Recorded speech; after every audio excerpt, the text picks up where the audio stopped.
नाज़रीन अवां ख़बर शेयर कंदा हलूं। ठट्टो मां रिपोर्ट कर रहियो आहे अब्दुल रज़ाक ख़ासकेली।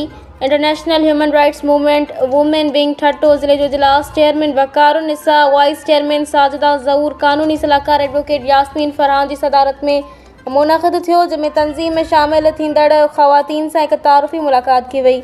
जिन ठट्टे मां वॾी तादाद में औरत उहिदेदारनि ऐं मेंबरनि शिरकत कई। और मौक़े ते ख़वातीन विंग ज़िले जे अॻवाननि चयो त हर औरत जी इंसानी हक़नि जे तहफ़्फ़ुज़ रियासत जी बुनियादी ज़िम्मेवारी आहे, पर बावजूद इन जे ख़वातीन सां ज़ुल्म ज़्यादतियुनि जा केसिस रोज़ानो जी बुनियाद ते सोशल मीडिया ते आशिकार थियनि था।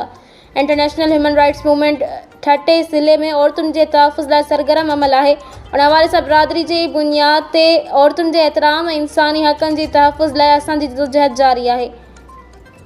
उन्हनि वधीक चयो त तरक़ी ऐं ख़ुशहाली कुदरती तौर ते हिकु हर औरत जी इंसानी हक़नि जी तहफ़्फ़ुज़ सां ॻंढियल आहे। बग़ैर कंहिं फ़र्क़ जे ख़वातीन जे हक़नि जी ज़िम्मेवारी इंसानी हक़नि ते कमु कंदड़ इदारनि जी आहे। हिननि वधीक चयो त हिकु पुरअमन ऐं तरक़ी पसंद समाज लाइ इज़हार जी आज़ादी, मज़हब ऐं अक़ीदे, औरतुनि जे हक़नि ऐं कमज़ोर तबक़नि जे तहफ़्फ़ुज़ खे यक़ीनी बणाइणु ज़रूरी आहे। असां ॾुखियुनि हालतुनि जे बावजूदु औरतुनि जे हक़नि जी मशल जी हैसियत सां इंसानी हक़नि जे तहफ़्फ़ुज़ जदोजहद करे रहियूं आहियूं।